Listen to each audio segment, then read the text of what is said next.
सादर प्रणाम। मैं हूं हिमांशु द्विवेदी और स्वागत है आपका हमारी खास पेशकश चर्चा में। चर्चा के तहत आज हम फिर दो विषयों पर बारी बारी से बात करेंगे और दोनों ही हमारे लिए आज कारोबारी विषय हैं, व्यापार से जुड़े हुए विषय हैं। देश और दुनिया इस समय आशंकाओं के दौर से गुजर रही है। जो मध्य पूर्व एशिया में तनावपूर्ण स्थितियां हैं, उसका असर पूरी दुनिया के व्यापारिक क्षेत्र में महसूस किया जा रहा है। एक और आर्थिक मंदी की आशंका से लोग भयभीत हैं। इनके बीच देश में दो घटनाक्रमों पर आज हमें बात करनी है।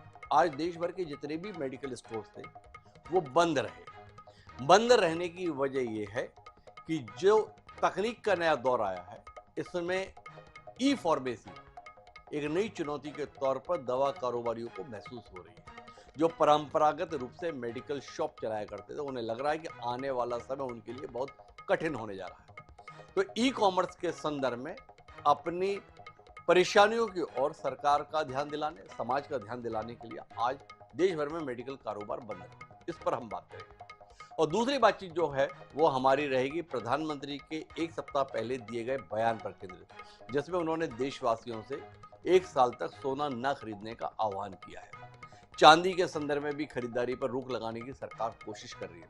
सोने चांदी के कारोबार पर अंकुश लगाने की जो ये सरकारी कोशिशें हैं, वो इस व्यवसाय से जुड़े हुए लोगों को कितना भारी पड़ रही है, इसे आज समझने की कोशिश करेंगे। तो पहले हमारा विषय ई फार्मेसी का जाल दवा कारोबार में उभार।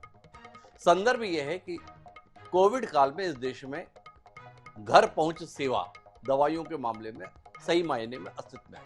यूं तो ई कॉमर्स के क्षेत्र में 2014-15 से ही कुछ नए लोग मैदान में आए थे, पर उसने कोई बहुत जगह नहीं ली थी। पर कोविड काल में सरकार ने भी कुछ नियम बनाए, जिसमें ये मंजूरी दी गई कि आप बिना प्रिस्क्रिप्शन भी घर पर दवाइयाँ, जरूरी दवाइयाँ सप्लाई कर सकते हैं। नशे संबंधित दवाइयों के संदर्भ में प्रतिबंध रहा। वो कारोबार कोविड तो चला गया, पर वह फल फूल रहा है। आज कुल रिटेल बाजार में जो ई कॉमर्स का है, उसमें 3 से 5% की हिस्सेदारी दवाइयों की है। दवाइयों का ये कारोबार परंपरागत केमिस्ट को खासा परेशान कर गया। उन्हें लग रहा है कि उनके मार्जिन्स घट रहे हैं, उनके संदर्भ में जो कारोबार की संभावना है वो सिकुड़ रही है और लोग इस नए तरीके को अपना रहे हैं। सरकार एक तरफ तो मेडिकल के जो शॉप्स है उन पर दुनिया भर का नियंत्रण रखती है, दूसरी तरफ ये फार्मेसी ई कॉमर्स की कंपनियां हैं जो बिना किसी रोक टोक के मनचाहे तरीके से दवाइयों की सप्लाई कर रही हैं, आकर्षक डिस्काउंट दे रही हैं और उनके पेट पर लात मार रही हैं। इसका दूसरा पक्ष भी है। लोगों का कहना है कि मेडिकल शॉप पर जाते हैं, दवाई की मनचाही कीमत हाथ में आ जाती है। डॉक्टर और मेडिकल शॉप का गठजोड़ आम उपभोक्ता को चोट पहुंचाता है, पर जब वह ई कॉमर्स के माध्यम से अपनी दवाइयों को खरीदते हैं तो उन्हें अपनी जेब में काफी राहत महसूस होती है। तो विषय थोड़ा जटिल है, समझने की कोशिश करेंगे। इस जटिल विषय को समझाने के लिए हमारे साथ 3 खास मेहमान हैं। हमारे साथ यश अग्रवाल जी हैं, सचिव है रिटेल डिस्ट्रीब्यूटर्स केमिस्ट अलायंस एवं सदस्य all India organisation of chemist and druggist. हमारे साथ अमर परवानी जी हैं, राष्ट्रीय उपाध्यक्ष हैं कैट के, जो व्यापारिक क्षेत्र का बड़ा संगठन देश का है। ई कॉमर्स के संदर्भ में अमर परवानी जी अलग अलग मंचों से अपनी बात रखते हुए आए हैं। केमिस्ट के संदर्भ में उनका नजरिया क्या है, जानने में हमारी दिलचस्पी है। और हमारे साथ डॉक्टर राकेश गुप्ता जी हैं, पूर्व अध्यक्ष आईएमए छत्तीसगढ़ के, जाने माने चिकित्सक हैं। वो चिकित्सकों की ओर से भी बात रखते हैं, पर सामाजिक विषयों पर भी बड़े संवेदनशील रहते हैं।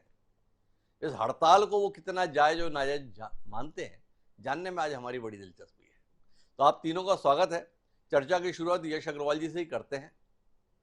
बड़ी हड़ताल थी, क्यों थी, किस उम्मीद से थी, और वो उम्मीद आज शाम ढलते ढलते कितना पूरा होती हुई दिखी?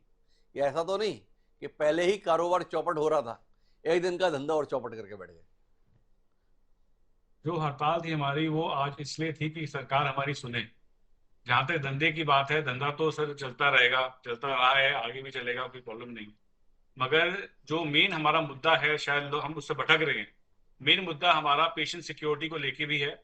आज आपने जो बात करी, सारे हमारे मार्जिन्स की बात करी, हमारे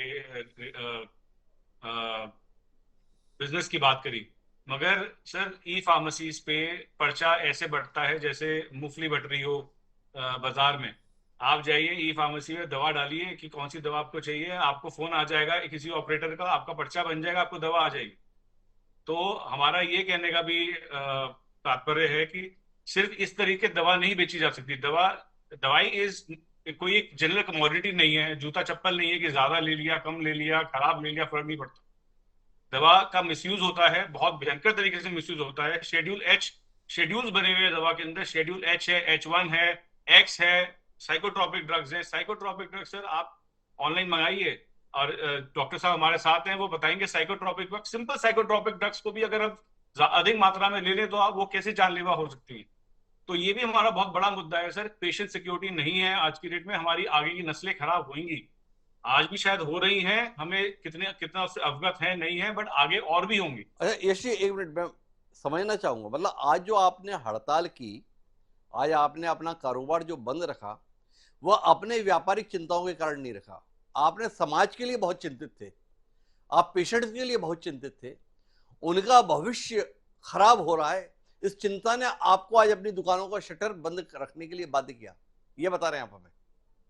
ये भी है, आप ये समझिए। पहली पहली प्राथमिकता देखिए सर, देश रहेगा तो हम रहेंगे, हमारे अगर बच्चे ही खराब हो जाएंगे तो हम क्या करेंगे जी के। जी तो जो तो फैक्ट ऑफ द मैटर ये है कि ये सबसे बड़ा रीजन ये है। जी उसके बाद हमारे अगला मुद्दा प्रीडेटरी प्राइसिंग है। प्रीडेटरी प्राइसिंग मतलब कि अगर कोई, आपने भी बोला कि किसी ऑनलाइन से दवा लेते हैं, कुछ जेब में बच जाता है, वो बचता कैसे, ये तो हमें सोचना पड़ेगा। दवा की जो बिक्री होती है उसका जो रेट होता है वो सरकार तय करती है। डीपीसीओ, एनपीपीए, दो ऑर्गेनाइजेशन है जिसके तहत इसकी एमआरपी और इसके ट्रेड मार्जिन तहत तय किए जाते हैं। जब हमारा जो मार्जिन है उससे डबल डिस्काउंट पे जब दवा बिकती है ऑनलाइन पे, वो कैसे बिक रही है? क्या वो प्रीडेटरी प्राइसिंग है कि भाई कैपिटल बर्न करके मार्केट को खत्म करा जा रहा है कि अब आगे मोनोपोली करे? तो ये सरकार को रोकना चाहिए। या वो नकली दवा इन्फ्लक्स हो रहा है सप्लाई चेन के अंदर। अभी आपने देखा होगा हाल ही में हरियाणा और पंजाब में भारी मात्रा में करोड़ों की नकली दवा पकड़ी गई। तो सर क्या वो इन्फ्लक्स हो रहा है उसके अंदर? तो क्या उसको वो भी सरकार को देखना चाहिए? तुम्हारे सारे ही मुद्दे हैं, मुद्दे एक नहीं है, मुद्दे तो कई हैं, मगर आपने अगर प्राथमिक मुद्दा पूछेंगे तो प्राथमिक मुद्दा हमारे देश के जो नागरिक हैं उनकी हेल्थ पे बहुत ज्यादा इफेक्ट पड़ने वाला है। हमारी करंट जनरेशन टेक सेवी है, उनके लिए सर दवाई पर्चा बनाना, पर्चा डालना, पर्चा दवाई अच्छा मंगाना एक बार बड़ी बताओ बात। यश जी, आप इतना चिंतित हो समाज के लिए, पर हमारा तजुर्बा तो कुछ और आ रहा है।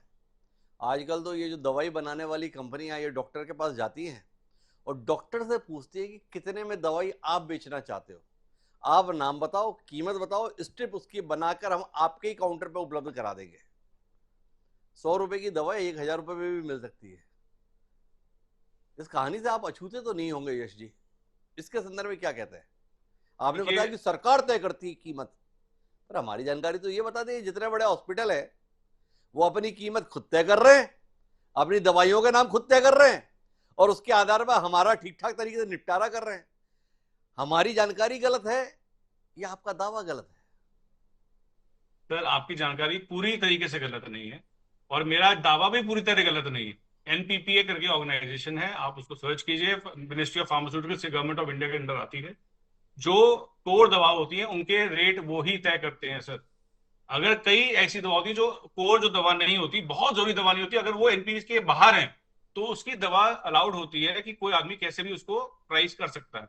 जो एनपीपीए में रहते सॉल्ट है, लगभग 500-600 सॉल्ट है मेरे ख्याल से जो उसके अंदर है, वो कभी कोई भी कंपनी अपने मुताबिक दवा की एमआरपी या मार्जिन नहीं सेट कर सकती। अच्छा अगर ऐसा है यश जी, तो ये सरकार ने प्रधानमंत्री जन स्वास्थ्य औषधि केंद्र क्यों खोले हुए? अगर आपका मामला इतना पाक साफ है, आपका कामकाज इतना ठीक है, तो ये सरकार ने खुद से व्यापार में अपने हाथ क्यों डाल रखे हैं? जो अलग से दवाई का काउंटर खुलवा रखे और बता दें कि आपके यहां से ना खरीदें, यहां से खरीदें, ये आपको सस्ती मिलेंगी, और 10% से लेकर 90% तक सस्ती मिलेगी। आप बता दो, सरकार ही तय करती है दवाइयों के दाम, पर सरकार तो बता रही है आप ठीक ठाक लूट लेते हो हम लोगों को। सरकार ने जो काउंटर खुलवाए हैं ना, वहां से आपको ठीक ठाक मामला मिलेगा। ये तो बड़ा विरोधाभास है यश जी। बिल्कुल सही बात है। अगर आपको ऐसा लग रहा है तो आपके तर्क बिल्कुल सही हैं, मगर इसके पीछे की जो इन्फॉर्मेशन है वो पूरी मैं आपको देता हूँ। वो जेनरिक सरकार ने खोली जेनरिक दवा स्टोर्स। जेनरिक दवाइयों और ब्रांडेड जेनरिक्स में थोड़ा फर्क होता है। हम बात कर रहे हैं अभी ब्रांडेड जेनरिक्स की। जो बड़ी कंपनियों की दवा होती है जिसपे डॉक्टर प्रिस्क्रिप्शन लिखते हैं। जो सरकार ने खोला वो खोला जेनरिक मेडिसिन स्टोर्स। अब वैसे तो लॉ के हिसाब से तो सर सब्स्टिट्यूशन भी अलाउड नहीं है हमारे देश में। मगर सरकार खुद खोल के अगर सब्स्टिट्यूशन कराती है, जेनरिक दवा के स्टोर खोलती है, तो हम तो सरकार को बोल नहीं सकते कि आप गलत हो, मगर वो लॉ में अलाउड नहीं है। और दूसरी बात, जहां तक आप वो कह रहे हैं जन औषधि स्टोर पे, सर सरकार ने बोला कि सिर्फ जन औषधि स्टोर की दवाइयां बिकनी चाहिए, मगर वहां पे सर जन औषधि स्टोर को छोड़ के बाकी सारी दवा बिकती। ये मेरे पास पीएमबीके का तो एग्रीमेंट भी यश जी है बता रहे हैं अब क्या करें, हम इस व्यवस्था में रह रहे हैं, सरकार खुद ही गैर कानूनी काम कर रही है, कानून में है ही नहीं कि सरकार ऐसा कर सके, पर सरकार ऐसा कर रही है और इसके बावजूद भी सरकार को जगाने के लिए हड़ताल कर रही है यश जी। और मेरे साथ डॉक्टर राकेश गुप्ता जी है। राकेश गुप्ता जी बड़े अलग किस्म के शख्स हैं, कब वो अपनों के साथ हैं कब वो अपनों के ही खिलाफ हैं तय करना मुश्किल हो जाता है। अमूमन उनकी राय मुद्दों पर आधारित रहती है। तो डॉक्टर राकेश गुप्ता जी, आज इस हड़ताल के आप साथ हैं या इस हड़ताल के खिलाफ हैं? आपका जो अपना पूरा एम्पायर है उसमें आज मेडिकल स्टोर पे ताला रहा या वो मेडिकल स्टोर तो चलता रहा? थोड़ा राकेश गुप्ता जी यहाँ से बात शुरू करते हैं, कहाँ खड़े हैं आप आज? हिमांशु जी, समर्थन भी है। बहुत महत्वपूर्ण मुद्दे पर आज बात कर रहे हैं लोग कि केवल व्यापार की बात नहीं है, इसके चिकित्सकीय, सामाजिक और मानवीय पहलू है जिसको हमको विस्तृत रूप से समझना पड़ेगा। सरकार की पॉलिसी में, ड्रग प्राइसिंग पॉलिसी में कितना लूप होल है, इस हड़ताल के माध्यम से हमको समझना होगा। सबसे महत्वपूर्ण बात यह है कि जो ई फार्मेसी का 2018 और 2022 का जो सर्कुलर वापस लेने की बात यश अग्रवाल जी का संगठन कर रहा है, इसके माध्यम से कोई भी व्यक्ति ई फार्मेसी से किसी भी प्रकार की दवाई मंगा सकता है। जो सामाजिक पहलू की बात कर रहा हूं और मानवीय पहलू की बात कर रहा हूं कि इसके पर्दे के पीछे बहुत बड़े नशे के व्यापार को बढ़ावा मिला ई फार्मेसी के माध्यम से, और ये डॉक्यूमेंटेड है। जितने भी आर्टिफिशियल इंटेलिजेंस के माध्यम से डॉक्टर्स के प्रिस्क्रिप्शन जनरेट हो रहे हैं, उसमें ज्यादातर नशे की दवाइयां मंगाई जाती हैं। दूसरा पहलू चिकित्सकीय पहलू है कि जो लोग खुद से एंटीबायोटिक खा रहे हैं, आने वाले 5-7 सालों में देश बहुत बड़े एंटी माइक्रोबियल रेजिस्टेंस का सामना करेगा। जो हमारे पास मरीज आते हैं वो अमूमन 1 या 2 कोर्स एंटीबायोटिक ऑनलाइन फार्मेसी से या ओवर द काउंटर लेके आते हैं। सामान्य जो एंटीबायोटिक होती है वो असर करना बंद कर चुकी है। दूसरी बात, आप यश जी से बात कर रहे थे कि प्राइस इतनी ज्यादा अंतर क्यों है, ये सरकार की पॉलिसी में लूप होल है। सरकार ये चाहती है कि 2 प्रकार के बाजार रहे, एक जेनरिक का और ब्रांडेड जेनरिक का। यदि सरकार ये कह दे कि सारी प्राइस पॉलिसी एक जैसी होगी और ये दवा इससे ज्यादा की नहीं बिकेगी और इससे कम की भी नहीं बिकेगी, तो यदि 60% कोई जेनरिक दवाई में कंसेशन दे रहा है तो आप बहुत आसानी से समझ सकते हैं कि कहीं ना कहीं 10-15% मार्जिन होगा उसका। तो 80% यदि कंसेशन में दे रहा है तो दवाई में होगा क्या, आप ये समझिए। और जहां तक जन औषधि केंद्र की बात है, तो जन औषधि केंद्रों में तो दवाइयां कहाँ मिलती, आधे से ज्यादा जन औषधि केंद्र बंद पड़े। मुझे लगता है कि ये सबसे अच्छा समय है कि डॉक्टर्स और दवा विक्रेता और व्यापारी इस बात के लिए जोड़ दें कि ये केवल व्यापार का विषय नहीं है। अच्छा राकेश गुप्ता जी, थोड़ा व्यवहारिक बात करते हैं ना। ये अच्छी बात तो अपनी जगह और व्यवहारिक बात अपनी जगह। जो ई फार्मेसी पे आपत्ति यश जी को है और आप भी उसकी पैरवी कर रहे हो, वो ये कि बगैर प्रिस्क्रिप्शन के दवाइयां दे देते हैं। डॉक्टर राकेश गुप्ता, आप तो मतलब क्या चिकित्सक ही नहीं हो ना, सामाजिक कार्यकर्ता भी हो, कुछ राजनेता भी हो। तो जितने मेडिकल स्टोर वाले हैं, कितना प्रिस्क्रिप्शन के अनुसार ही दवाई देते हैं? कौन सी दवाई चाहिए आपको? कुछ खास किस्म की नशे की दवाइयां छोड़ दो, ये जो एंटीबायोटिक को लेकर आप अपनी चिंताएं बता रहे हो, कौन सी एंटीबायोटिक चाहिए आपको जो बाजार में बगैर प्रिस्क्रिप्शन के मेडिकल स्टोर पे ना मिलेगी? इस सत्य से आप नावाकिफ है? आप आंखों के इतने बड़े चिकित्सक हैं, आंख में डालने की कौन सी दवाई है आपकी जो आपसे प्रिस्क्रिप्शन लिखवाए बगैर मैं अभी 1 घंटे में आपको उपलब्ध नहीं करा सकता? थोड़ा रोशनी देंगे डॉक्टर राकेश गुप्ता जी कि आप ई कॉमर्स को लेकर इतना नाराज क्यों भाई? ये यश जी और उनकी टीम पर आपकी नाराजगी उतनी क्यों नहीं है? देखिए, बहुत सारी पॉलिसी में ट्रांसपेरेंसी नहीं है, ये बात आप भी समझते हैं। मुझे लगता है कि प्रिस्क्रिप्शन की बात यदि छोड़ भी दी जाए तो ओवर द काउंटर जो दवाइयां बिक रही हैं उस पर भी किसी ने किसी प्रकार का अंकुश लगाने की जरूरत है, क्योंकि ये दवाइयां न केवल ई फार्मेसी से आती, ओवर द काउंटर भी आती, ये बात सबको मालूम है। तो मुझे लगता है कि शासन की पॉलिसी में ऐसे बहुत सारे लूप होल हैं जिसको ठीक करने की जरूरत है, स्वास्थ्यगत दृष्टि से, व्यापार की दृष्टि से तो है ही, लेकिन इसमें जो मानवीय पहलू है वो सबसे महत्वपूर्ण ये है कि देश ई फार्मेसी के जरिए नशे की गिरफ्त में जा रहा है। तो हमको फार्मेसी उसको के जरिए नशे की गिरफ्त में जा रहा है। अब नशे का तो क्या करें, लोग आयोडेक्स को भी नशे में इस्तेमाल कर ले रहे हैं। अब आयोडेक्स के लिए कौन सा प्रिस्क्रिप्शन देश में चाहिए? आयोडेक्स तो मेडिकल स्टोर छोड़ो, जनरल स्टोर पे भी मिल जाती है। ये भी तो एक हकीकत है। लेकिन मेरे साथ में अमर परवानी जी है, और परवानी जी की मौजूदगी इसलिए है कि वो अरसे से ई कॉमर्स के विरोध में झंडा बुलंद किए रहते हैं। उन्हें लगता है कि छोटी छोटी दुकानें देश में खत्म हो रही है। अब एक और नई ब्रांच आपको मिल गई। अमर जी, पता नहीं इन्होंने आपसे समर्थन मांगा कि नहीं मांगा, पर कुल मिला के दवा कारोबारी भी ई कॉमर्स के विरोध में है। ई फार्मेसी पर प्रतिबंध लगना चाहिए। क्या कहते हैं, 9 करोड़ लोगों की संस्था आपकी है, कितने करोड़ और जोड़ने की उम्मीद है अगर समर्थन कर दो तो? जी, एक्चुअली इसमें आप थोड़ा सा अगर हमारी देश की रचना अगर देखते हैं और पूरे ग्लोबली आप देखते हैं, तो ऑनलाइन नॉर्मली आप जैसे यूएस और यूरोपियन कंट्री में देखेंगे, वो आबादी हमारे एक एक स्टेट से भी कम है। हिंदुस्तान 140 करोड़ की आबादी वाला देश है, और करीब 9 करोड़ तो एमएसएमई है। खाली मेडिकल में आप देखते हैं तो लगभग 12.5 लाख रिटेलर हैं ऑलमोस्ट हिंदुस्तान में, और छत्तीसगढ़ में लगभग 18,000 के आसपास रिटेलर है। हमारे प्रधानमंत्री साहब बोलते हैं कि आप जॉब गिवर बने, जॉब सीकर ना बने। अभी इसमें क्या हो रहा है, कुछ कॉरपोरेट, अभी अगर हम हिंदुस्तान की बात करते हैं तो मेडिकल में 2 बड़े कॉरपोरेट हैं जो इसको ड्राइव कर रहे हैं। तो कॉरपोरेट के लिए एक पर्टिकुलर विंग में लॉस लेना कोई बड़ी बात नहीं है। ये हमारे लिए, जिसे अभी अग्रवाल साहब ने बताया, इसमें मार्जिन जो है पूरी रेगुलेटेड है by government of India. Retailer को 16% मार्जिन है, 8% होलसेलर को मार्जिन है। उतना वो 3, 4, 5 स्टाफ रखते हैं, उतना उनको जरूरी है। लेकिन जब ऑनलाइन एंटर करता है तो सबसे इंपॉर्टेंट है, जो मेरे ख्याल से अग्रवाल साहब से छूट गई वो बात, जब प्रिस्क्रिप्शन आप जो बात कर रहे थे कि कोई लोग लेते हैं, नहीं लेते हैं, देते हैं, नहीं देते हैं, 5-10% हर जगह कुछ ना कुछ 19-20 होता होगा। लेकिन अगर वो ऐसी दवाइयां देते हैं तो प्रिस्क्रिप्शन में बराबर सील लगती है कि ये दवाई दे दी है, ताकि वो प्रिस्क्रिप्शन को दूसरे दुकान में जाके दवाई नहीं ले सके। तो एक हेल्थ वाला इशू टेक्निकल बहुत बड़ा है। और दूसरा, इनके लिए डीप पॉकेट्स है। आप जैसे जियो मोबाइल आया, वो फोकट में दे दिए, फिर आज क्या प्राइस हो गया। अभी लगभग रिटेल मेडिकल जो मार्केट है, लगभग 2.5 से 3 लाख करोड़ का, मैं हॉस्पिटल और बड़े की बात नहीं कर रहा हूँ, 2.5 से 3 लाख करोड़ का बाजार है, जिसमें बड़े कॉर्पोरेट उसमें आंख लगा के रखे। अब इनको 1 साल, 2 साल, 3 साल उसमें अगर कुछ लॉस भर के अपना शेयर मार्केट का प्राइस ऊपर ले जाते हैं, उनका पूरा जो गेम है शेयर मार्केट का, उनको रिटेल में 2-5%, 10% फर्क नहीं पड़ता।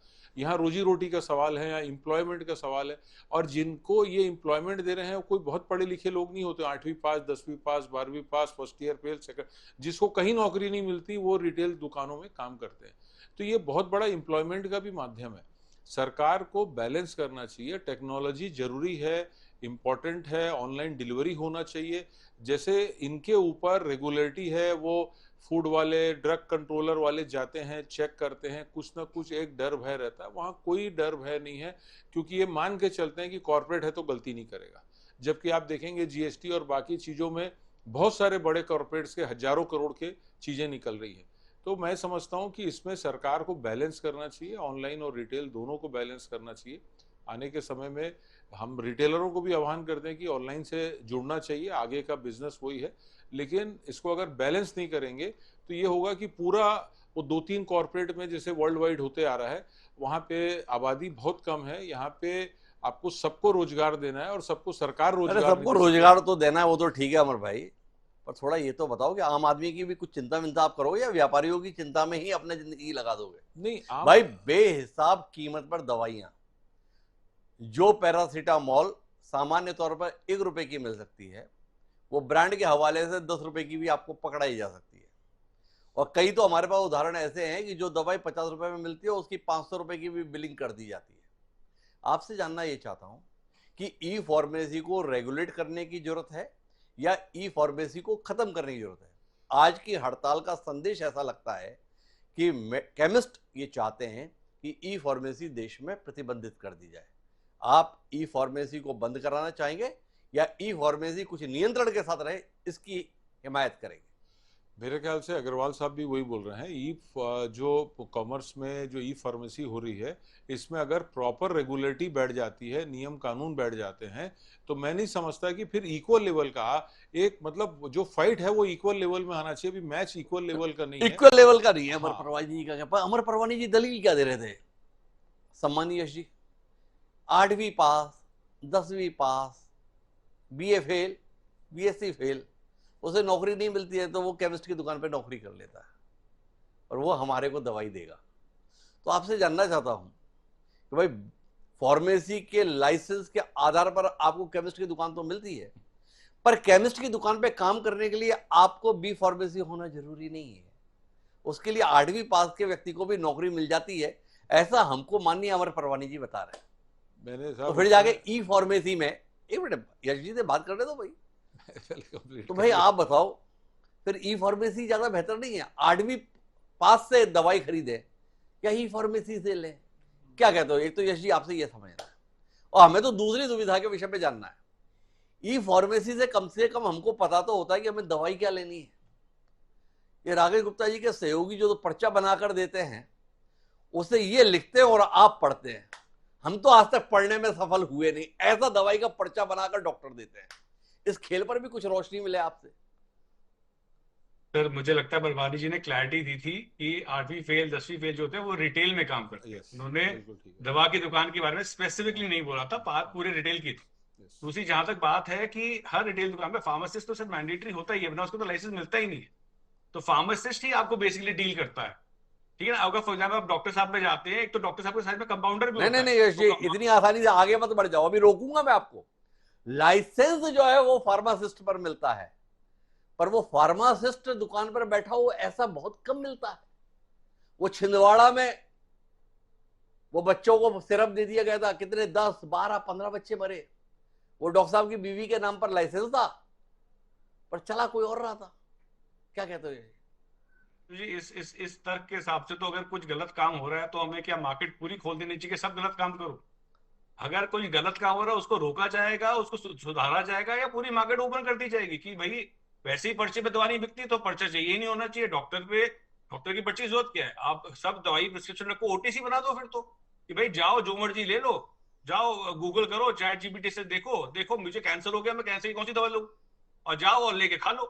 तो सर ये तो तर्क नहीं हुआ ना, क्योंकि आफ्टर ऑल अगर कोई चीज बुरी हो रही है या गलत हो रही है उसको सुधारा जाएगा सर, उसको सपोर्ट थोड़ी करा जाएगा कि चलो अब खुला छोड़ देंगे, तो वो तो नहीं हो पाएगा ना सर। तो यश जी ने तो बिल्कुल दिशा बदल दी, उन्होंने हथियार डाल दिया। उन्होंने कहा कि भाई हम अगर गलत कर रहे हैं तो हमें ठीक करो, पर दूसरे गलत कर रहे हैं उसे और गलत करने दो, ये नहीं हो सकता। अगर केमिस्ट की शॉप पर कुछ गलत महसूस हो रहा है तो सरकार उसे बेहतर तरीके से नियंत्रित करे, पर उसे खराब थोड़ी कर दे। पर डॉक्टर राकेश गुप्ता जी, इसके संदर्भ में क्या कहते हो आप? हमने यश जी से सवाल किया था, उन्होंने उत्तर नहीं दिया। आप लोग ऐसा क्यों लिखते हो जिसे हम लोग ना पढ़ सके, जिनके लिए लिखा जा रहा है वो भर ना पढ़ पाए? इस खेल के संदर्भ में भी तो कुछ बताइए। ये ई फार्मेसी इस कारण से भी तो आपको बहुत परेशानी नहीं देती? नहीं देखिए हिमांशु जी, जो खराब हैंड राइटिंग का जिक्र आप कर रहे हैं, शायद मुझे लगता है कि डॉक्टर की व्यस्तता के कारण कभी होता होगा, लेकिन अब बहुत सारी चीजें व्यवसाय में परिवर्तन का रूप ले रही हैं। ज्यादातर डॉक्टर्स ये कंप्यूटर जनरेटेड या किसी उससे वेबसाइट से वो निकालते हैं, क्योंकि ऐसे बहुत सारे सॉफ्टवेयर आ गए हैं जो पहले 2 वर्ड टाइप करने से दवाई का नाम ऑप्शन दिखाता है, वो देते हैं।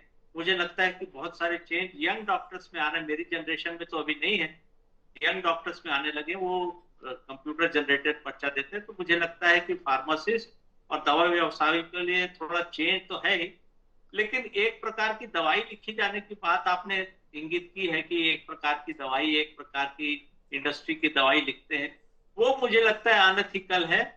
जो ब्रांडेड दवाई के बदले जेनरिक दवाई या शॉर्ट लिखने की सरकार की नीति है, उसको सख्ती से पालन करने की जरूरत है, ताकि मरीज को ये ऑप्शन रहे कि वो दवाई का अच्छा ब्रांड अपने मन और रेट के हिसाब से ले सके।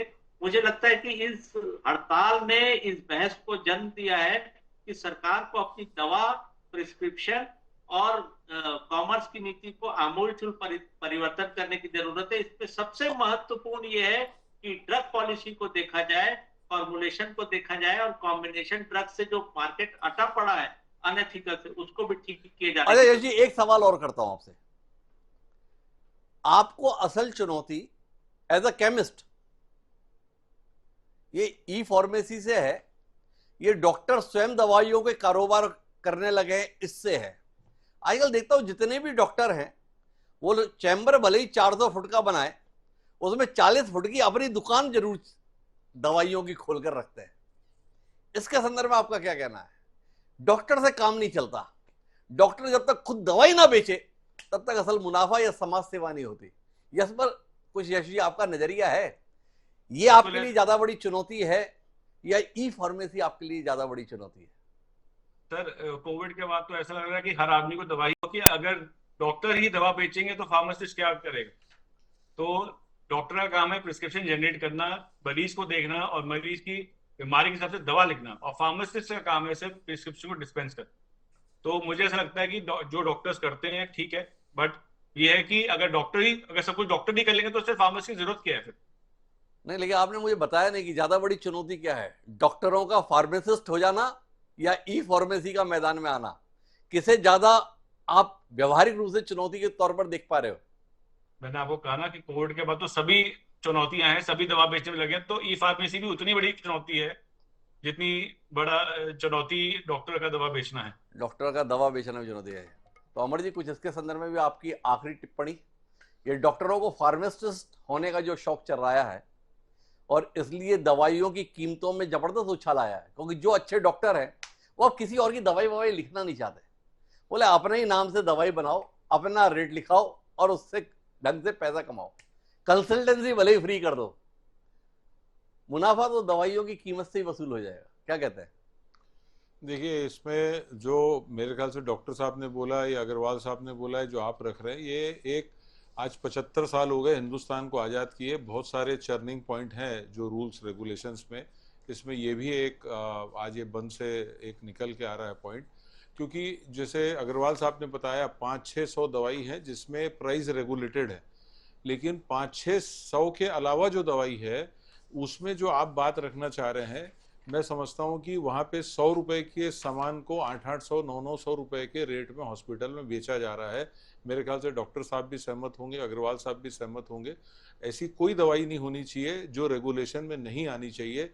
आम से आम आदमी अपना इलाज करा सके, आम से आम आदमी अपना मतलब आज के तारीख में अगर आम आदमी अस्पताल में जाता है तो घर बिक जाते हैं, बहुत तकलीफ होती है। पूरा रेगुलेशन की जरूरत है। तो कुल मिलाकर हम बातचीत के नतीजे पर पहुंचे उससे पहले एक तथ्य जानकारी, 500-600 दवाइयों के नुस्खे हैं जिन्हें सरकार रेगुलराइज कर दी, यश जी हमें बता रहे हैं। पर हमारा आंकड़ा यह बताता है कि इस देश में दवाई कंपनियों की संख्या ही 10,000 से ज्यादा है, और 10,000 से ज्यादा कंपनियां कितने प्रकार की दवाइयां बना रही हैं, तो सरकार का नियंत्रण कितना कमतर है इससे पता चलता है। पर आज अगर केमिस्ट हड़ताल के माध्यम से अपनी समस्या को लेकर जनता के बीच गए तो सरकार को इस पर ध्यान देना चाहिए और दवाइयों के कारोबार को एक नियंत्रित, पारदर्शी और कम मुनाफे का बनाना चाहिए, क्योंकि दवाई मजबूरी में ली जाने वाली चीज है, शौक में नहीं। शौक के लिए कीमत कुछ भी चुकाई जा सकती है, पर अगर जरूरत के समय पर कोई सहूलियत चाहिए तो सरकार की जिम्मेदारी बनती है वो व्यवस्थित तरीके से हो और वाजिब कीमत पर हो। आप तीनों मेहमानों का बहुत बहुत धन्यवाद हमारे साथ इस चर्चा का हिस्सा बनने के लिए। समय एक छोटे से ब्रेक पर जाएंगे, ब्रेक के बाद लौटेंगे तो सोने चांदी के कारोबार पर बात करेंगे, वो भी चिंता का विषय। कहीं जाइएगा नहीं, हम गए और आए।